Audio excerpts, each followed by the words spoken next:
বিয়ের মণ্ডপে নন্দিনীকে সিঁদুর না পরিয়ে জোর করে প্রার্থনাকে সিঁদুর পরিয়ে দিল গৌরব।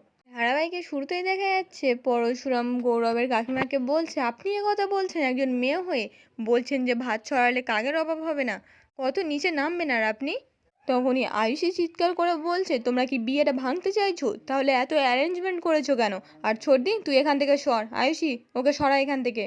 ত্রিপর্ণা তখন বলছে, এদের তো এই কাজ ছিল বরের সঙ্গে বাড়িতে, তাকে তুলে এনে এ বাড়ির হর্তাকর্তা বিধাতা বানালো। তা কে তুমি শিবপ্রসাদ এই সিদ্ধান্ত নেওয়ার?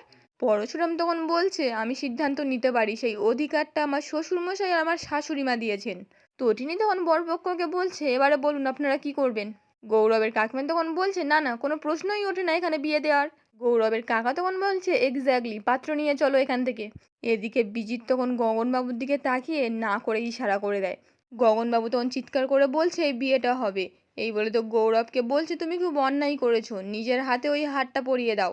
তটিনী তখন গৌরবকে বলছে, বাবার পারমিশন পেয়ে গেছো, তাহলে এবারে পরিয়ে দাও। আমি ভাবতেই পারছি না তুমি একটা আধুনিক ছেলে হয়ে এরকম সমস্যা তৈরি করছো। গৌরব তখন বলছে, আপনি ভাবতেই পারবেন না, কারণ এই লোকটার সঙ্গে ওর রিলেশন ছিল।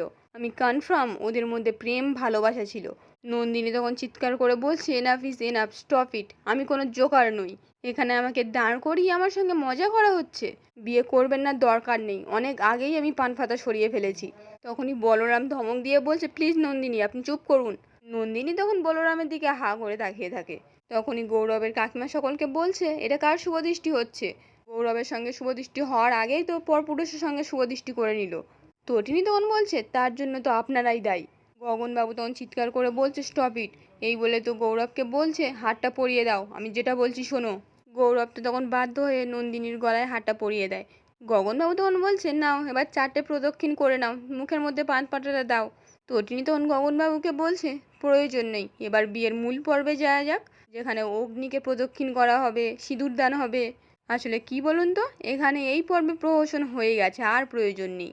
দীপালি তখন তটিনীকে বলছে, কিন্তু সুদৃষ্টি তো প্রয়োজন আছে মা। পরশুরাম তখন বলছে, ঠিক আছে, সকলে উলু দিন, বলরাম ধরো। এরপর তো প্রদক্ষিণ শেষ করে শুভদৃষ্টি, মালা বদল, 7 পাক, সিঁদুরদান সব কমপ্লিট হয়ে যায়। এদিকে বলরাম তখন দাঁড়িয়ে দাঁড়িয়ে খুব মন খারাপ করে। পরশুরাম তখন বলরামকে বলছে, কন্ট্রোল ভাই, কন্ট্রোল। অন্যদিকে দেখা যায় গগনবাবু তো ওনার স্ত্রীর সঙ্গে কথা বলে ফোনটা কেটে দেয়। তখনই কর্ণ এসে গগনবাবুকে বলছে, আর একটু হলেই তো আপনার ভাই বানচাল করে দিচ্ছিল বিয়েটা। আমি যেটা বলছি সেটা ভালো করে শুনুন। কোনো মতে খেলিয়ে খেলিয়ে মেয়েটিকে আপনার বাড়িতে নিয়ে গিয়ে তুলুন, তারপর তো আসল খেলা শুরু। তার আগেই বানচাল করে দিচ্ছিল আপনার ছেলে, আপনার ভাই, ভাইয়ের বউ। আপনাদের নিয়ে না পারা যায় না। গগনবাবু তখন বলছে, আরে বললেন কি, রক্ত গরম তো, ইয়াং ছেলে, বোঝেনি তো।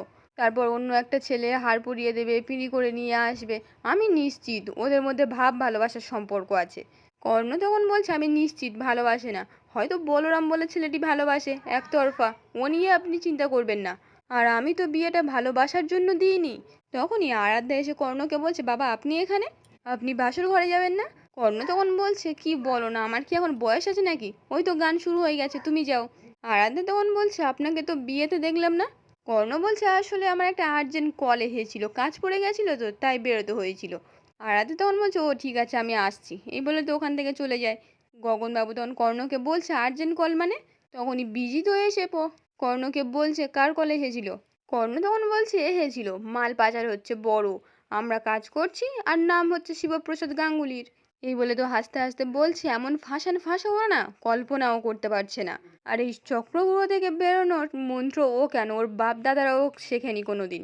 এই চক্রগুলোর মধ্যেই ও মরবে, আমি তোমাকে বলে দিচ্ছি। গগনবাবু তখন কর্ণকে বলছে, আমার কিন্তু খুব নার্ভাস লাগছে। কর্ণ তখন বলছে, নার্ভাস হওয়ার কিছু হয়নি। শুনেছেন তো, চাচা আপন প্রাণ বাঁচা কথাটি। নিজে বাঁচুন আর বৌমাকে সুস্থভাবে বাড়ি নিয়ে যান, তারপর দেখুন নাচ কাকে বলে। সুতো তো আমার হাতে, সুতোটা ধরে টানবো আর নাচবে ওই পরশুরাম। এদিকে যখন বাসর ঘরে বউ আর বরকে বসিয়ে তো সকলে মিলে নাচ গান করছে।